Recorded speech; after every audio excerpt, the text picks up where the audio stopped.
Famous pianist told a blind black boy to play piano as a joke. He has an incredible gift. Hey kid, how about playing something for us? I bet you know Happy Birthday. The voice of famous pianist Vincent Sterling echoed through the grand hall of the Lincoln Arts Center, eliciting muffled laughter from the guests of New York's musical elite. David Thompson, only 16, stood motionless beside the Steinway grand piano. His hands clutched his white cane tightly as an awkward silence filled the room. The boy had arrived with his public school music teacher who had managed to get 2 tickets to the most exclusive charity recital of the season.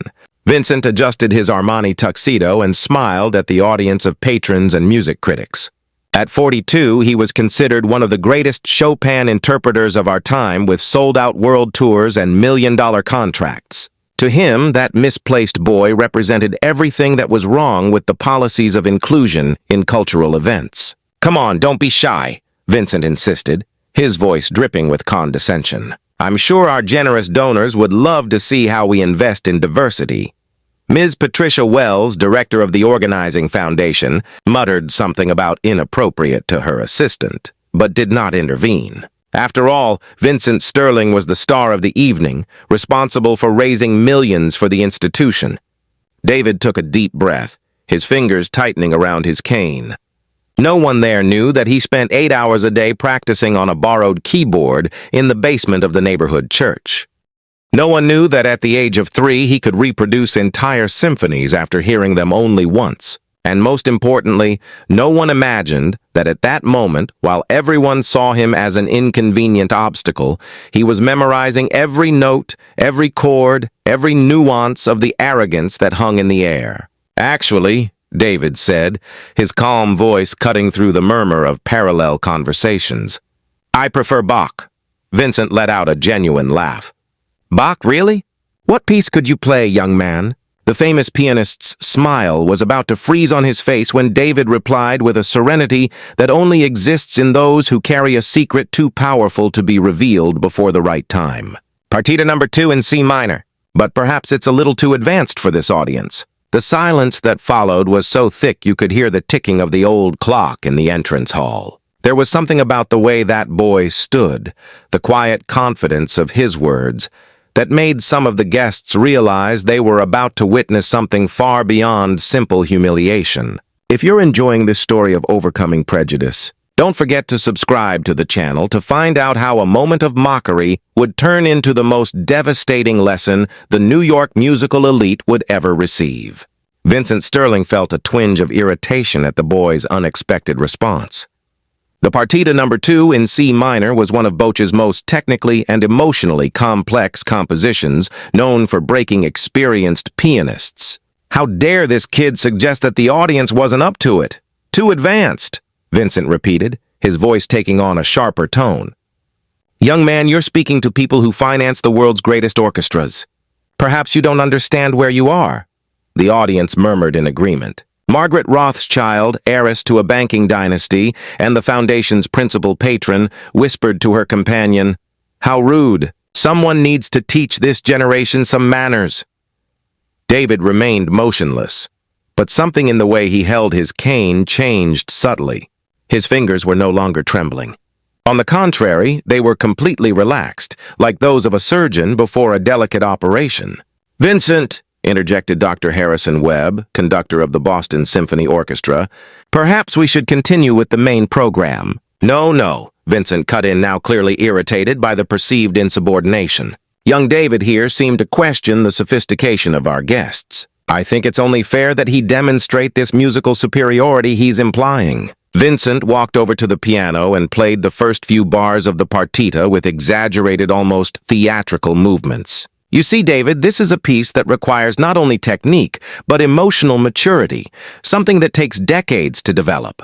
Are you sure you want to expose yourself like this?" What Vincent didn't know was that David knew every nuance of that performance. For the past 8 years, since he lost his sight in a car accident that also took his parents, he had devoted every free moment to music, not as a hobby or because of natural talent, but out of necessity. It was his only way of processing pain that words couldn't reach. His Aunt Deborah, who worked as a cleaning lady at the city's music conservatory, had gained access to rare recordings and Braille sheet music. David had memorized hundreds of pieces, studying not only the notes, but the historical interpretations, the regional variations, the emotional context of each composer. Dr. Sterling, David said, deliberately using the wrong title, you played the first few bars in D major. Partita number 2 is in C minor. An icy silence descended on the room. Vincent felt the blood rush to his face. He had deliberately changed the key to test whether the boy really knew the piece, but he hadn't expected to be corrected in public. Obviously, it was intentional, Vincent lied, his voice losing its polished smoothness. I was testing his basic musical ear. I see, David replied with a calmness that made some of the guests shift uncomfortably in their chairs. Then you must also know that Bach composed this parta after the death of his first wife, Maria Barbara. Each movement reflects a stage of mourning. That's why playing it correctly requires more than technique. It requires having known real loss. The statement hit Vincent like a punch in the stomach. His own interpretation of the piece had always been technically perfect, but cold, lacking the emotional depth that true connoisseurs always noticed, but never dared to comment on. Very good, Vincent said, his mask of superiority beginning to crack. Since you're so knowledgeable about music theory, how about showing us in practice? Or would you rather continue impressing us with your encyclopedic knowledge? David approached the piano, leaving his cane leaning carefully against the bench. His hands found the keys with the precision of someone who'd mapped thousands of keyboards in his mind. One question before I begin, David said, turning slightly toward the audience. Has anyone here ever lost everything they loved in a single moment and had to rebuild their soul note by note? The silence that followed was different. It was no longer one of social discomfort, but of recognition. Some guests began to realize that they were witnessing something much deeper than a simple musical demonstration. Vincent felt a chill of apprehension. There was something about the boy's posture, the way his hands hovered over the keys, that suggested the evening would not follow the humiliating script he had planned. What those privileged people couldn't see was that every condescending word, every pitying glance, every attempt to belittle him was feeding something much more powerful than indignation. It was awakening the kind of strength that only comes from suffering transformed into purpose. And David was about to show that underestimating someone who has lost everything is the most dangerous mistake one can make. David's question hung in the air like a suspended note, creating an uncomfortable silence that made some guests shift in their seats. Vincent felt a growing irritation at the boy's continued insubordination. Enough cheap philosophy, Vincent cut in, his voice completely losing its social politeness. Either you play now or you leave so we can get on with a serious program for the evening. Margaret Rothschild whispered loudly enough to be heard. Honestly, I don't know why we allow anyone into these events. There is a standard to be maintained. David nodded slowly, his hands still hovering over the keys. You're right about standards. They're really important. His voice carried a calmness that made Dr. Webb frown, as if he sensed something the others couldn't yet pick up on. In the fifth row, David Thompson immediately recognized the tone in her nephew's voice. It was the same one he used before solving impossible math problems, or when he was about to demonstrate something he'd been preparing in secret. She had worked at the conservatory long enough to know that David wasn't just talented. He was prodigious in a way that few understood. David, Vincent insisted, now clearly losing patience. Are you going to play or not? Because I can guarantee that no one here has all night for your existential musings. Actually, David replied, adjusting his position on the bench, I'd like to make a small change to the proposal. Instead of partita number 2, how about something more educational for the audience? Vincent laughed contemptuously. Educational, kid? You're talking to people who fund entire conservatories. What exactly could you teach us? David turned slightly toward the audience, his blind eyes seeming to see through the social masks everyone wore. How about demonstrating the difference between playing notes correctly and playing music? A murmur ran through the audience. Some guests exchanged puzzled glances while others seemed offended by the implication. How dare he? Patricia Wells muttered to her assistant, as if someone like him could distinguish between superior technique and whatever he thinks he can do. Vincent felt himself losing control of the situation. This kid was clearly trying to manipulate the audience, create some kind of dramatic moment. It was time. Dramatic moment. It was time to end this charade once and for all. Very well, Vincent said, walking over to the piano. Since you want to give a lesson, I'll demonstrate first how the parta should be played by someone who has actually studied music. David stepped away from the bench, allowing Vincent to sit down. What the famous pianist didn't notice was the almost imperceptible smile that crossed the boy's face. Not one of nervousness, but of someone who had just put his opponent exactly where he wanted him.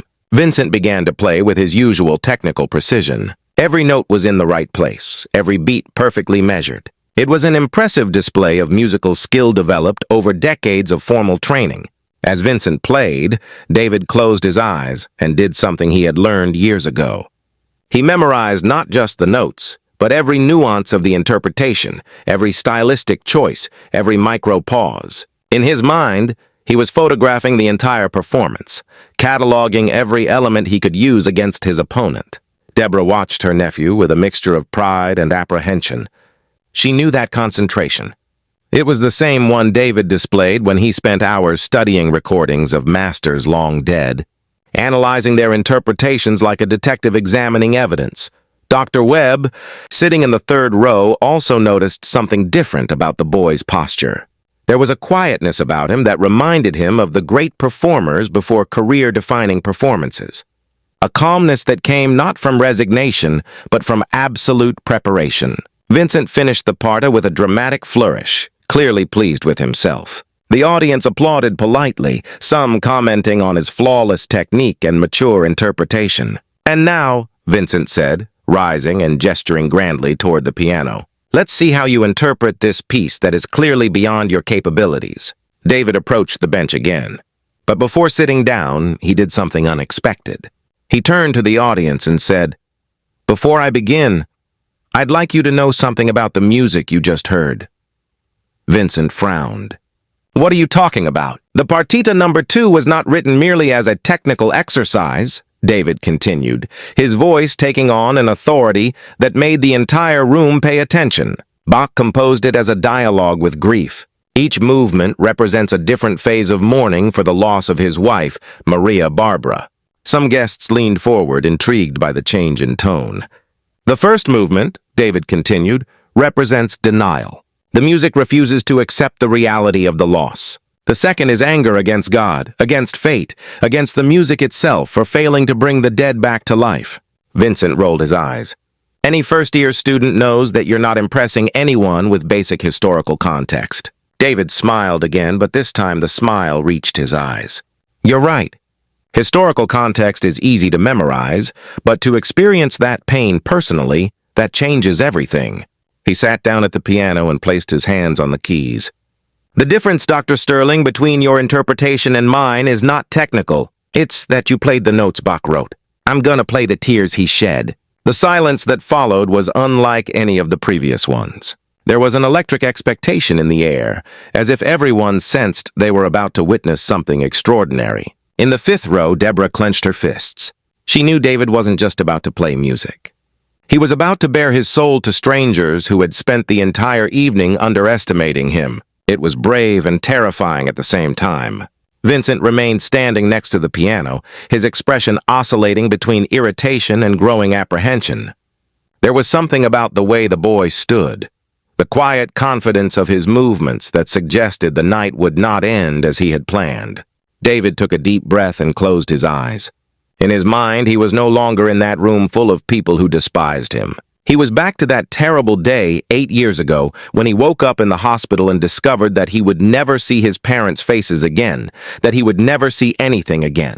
When his hands touched the first notes of the partita, something magical happened in the hall. It wasn't just the same notes Vincent had played minutes before. It was the same notes transformed by lived experience, by real pain, by genuine loss that had shaped every fiber of David's being. That's when everyone realized they had completely underestimated this blind boy from the outskirts. Not just his technical ability, but the emotional depth he carried within him, and that he was about to use every ounce of accumulated suffering to transform his humiliation into something none of them would ever forget. The first notes that emerged from the piano made Vincent Sterling involuntarily recoil. They weren't just the same notes he had played minutes before. They were the same notes transfigured by a soul that had known darkness and found light in music. David played the partita as if he were talking directly to Bach across the centuries. Each musical phrase carried the weight of his own experience, the brutal denial of loss at the age of 8, the anger against a world that saw him only as an obstacle, and finally the transformative acceptance that had shaped his sacred relationship with music. "My God," whispered Dr. Webb, leaning forward in his chair. In his 40-year musical career, he had never heard a performance with such emotional depth. Vincent felt his legs tremble. The boy's technique was not only flawless, it was superior to his own. The passages he had played with concentrated effort flowed from David's fingers like crystal-clear water, as natural and inevitable as breathing. Margaret Rothschild, who minutes earlier had scoffed at the boy's audacity, now had tears streaming down her carefully made-up cheeks. David's music wasn't just technically perfect. It was transformative, touching places in her soul she had forgotten existed. "How is this possible?" Patricia Wells whispered to her assistant, her voice trembling with genuine emotion. The answer came in the form of the music itself. David wasn't just playing the parta, he was retelling his story through it. The first movement became the narrative of a child who lost everything in an instant. The second, the rage of a teenager forced to navigate a world that saw him as inferior before it even knew him. Vincent watched, paralyzed, as his own interpretation was systematically dismantled and rebuilt into something infinitely more powerful. Every musical choice he had made for decades, technically correct, but emotionally empty, was being exposed by the raw genius of the boy he had tried to humiliate. When David reached the third movement, something extraordinary happened in the room. The movement that represents acceptance and transcendence in Bach's philosophy took on an almost spiritual dimension. David was no longer playing for the audience. He was playing through them, connecting every person in the room to the universal experience of loss and rebirth. "Vincent," whispered Dr. Webb, his voice heavy with awe. "This boy, he is one of the greatest natural talents I have ever witnessed." Vincent felt something shatter inside his chest. It wasn't just his pride. It was the entire structure of superiority he had built up over his lifetime. This blind black kid from the projects wasn't just better than him. He was better than any pianist Vincent had ever known. The entire room was now completely silent, except for the transcendent music flowing from the piano. People who had come there to flaunt their social status were now confronted with something genuine and too powerful to be ignored or diminished. David approached the climax of the partita, and it was then that Vincent realized the full extent of his own arrogance. Every movement of the boy revealed years of intensive study, fierce discipline, and an understanding of music that transcended formal education. This was not amateur talent. This was musical genius that had been forged in adversity. "He memorized our entire conversation," Vincent muttered to himself, the realization hitting him like a bolt of lightning. Every condescending tone, every word of contempt. He knew exactly what he was doing. Deborah Thompson in the 5th row smiled through her tears. She had watched David practice until his hands bled, study Braille sheet music late into the night, memorize interpretations of masters long dead. Now finally, the world was witnessing what she had always known existed. Vincent looked around the room and saw his own destruction reflected in the faces of the musical elite. Margaret Rothschild watched him with an expression that mixed disappointment and disgust. Dr. Webb shook his head slowly, clearly reevaluating everything he thought about Vincent Sterling. "How dare you?" Patricia Wells whispered, her gaze fixed on Vincent. "Tried to humiliate a child with such an extraordinary gift." Vincent tried to form a response, but the words died in his throat. There was no explanation that could justify what he had done. He had tried to use his privileged position to crush a boy who represented everything music should be: pure, honest, and transformative. David concluded the partita with a delicacy that made the silence that followed seem sacred. His hands remained on the keys for a moment, as if sealing a pact with the music he had just unleashed. When he finally stood up and turned to face the audience, there was no arrogant triumph on his face, just the quiet dignity of someone who had shared his soul and knew he had honored both Bach and his own journey. The ovation that followed was unlike anything that room had ever witnessed. It wasn't just applause. It was simultaneous recognition, apology, and celebration.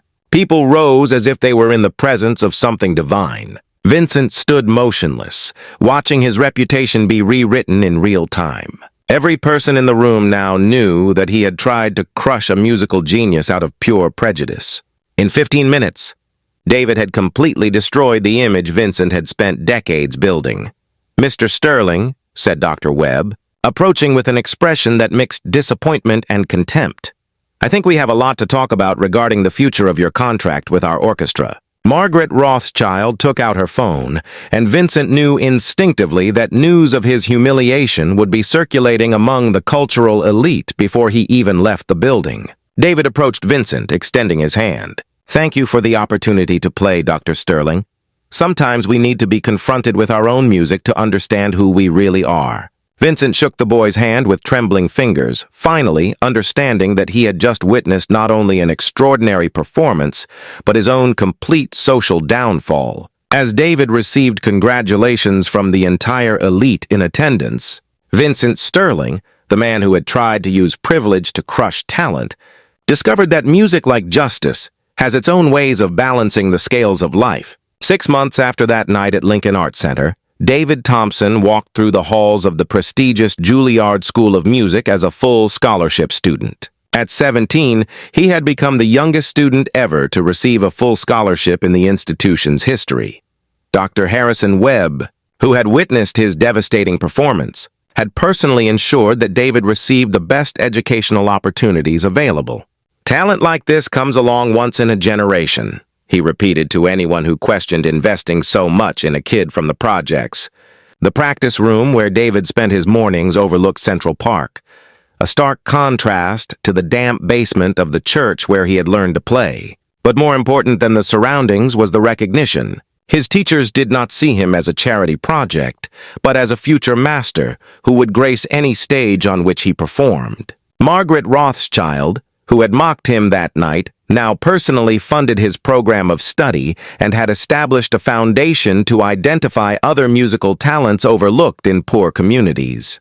"That boy taught me that privilege without purpose is just waste," she confessed in an interview with the New York Times. While David flourished, Vincent Sterling faced a very different reality.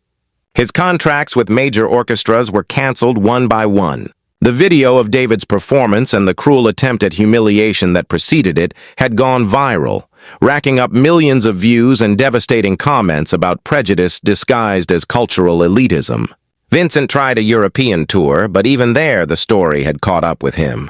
Music critics wrote reviews that questioned not only his technique, but his humanity. "Sterling plays the right notes, but his music lacks the soul we witnessed in that young prodigy," wrote the influential Guardian critic. Patricia Wells, the foundation's director, had been forced to resign after public exposure of how she had allowed charity events to become stages for prejudice. The board of directors made it clear that associating the institution's image with discrimination was unacceptable under any circumstances. Deborah Thompson watched her nephew prepare for another solo performance at Carnegie Hall. This time as the featured artist, not a tolerated spectator. She thought about how the accident that had robbed David of his sight had also revealed a gift that might never have blossomed under normal circumstances. "Don't you feel angry about what happened?" she asked as David tuned his new violin, a Stradivarius on loan from the Rothschild Foundation. David smiled, his fingers finding the strings with the familiarity of someone who had turned adversity into art. "Auntie Vincent Sterling gave me the greatest gift of my life that night. He gave me an audience." The irony was not lost on him. Vincent had tried to use his position to crush a boy he considered inferior, but had inadvertently created the opportunity for true musical genius to reveal itself to the world. On the night of the Carnegie Hall performance, David played to a sold-out audience that included celebrities, music critics, and sitting in the front row, Margaret Rothschild, now one of the most fervent advocates of music inclusion programs. Vincent Sterling watched the live broadcast from his empty apartment in Queens, where he had moved after losing his penthouse in Manhattan. Every note David played was a reminder of his own moral and professional fall. When David finished his main performance, a devastatingly beautiful rendition of the same parta that had changed everything, he stepped to the microphone to thank the audience. Music doesn't belong to any of us, he said, his voice echoing through the historic hall. She exists to connect human hearts regardless of our background or appearance. That is the true democracy of art. The ovation lasted 15 minutes. People cried openly, not just for the beauty of the music, but for the recognition that they had witnessed something transformative. A lesson about how true talent always finds its way, even when faced with the cruelest of obstacles. 2 years later, David would release his first album, which would become the best-selling classical music album of the decade. Vincent Sterling continued to give private lessons at a community school, his international career permanently destroyed by his own arrogance. The difference between them was not just their professional success, but the way each had chosen to use his talent. David used his music to lift others up, establishing educational programs in underserved communities. Vincent had used his to elevate himself above others until he discovered that heights built on prejudice always come crashing down. David Thompson's story has become legendary in music circles, not only for his extraordinary talent, but for proving the true artistic excellence knows no color, social class, or limitations imposed by those who fear greatness in others. As David always said to young students facing discrimination, the best revenge is not to destroy those who hurt you, but to build something greater than they could ever imagine. Have you ever witnessed talent being wasted because of prejudice? How did you react when you saw injustice being disguised as tradition? Leave your experiences in the comments and subscribe to the channel for more stories that prove that true merit always overcomes empty privilege.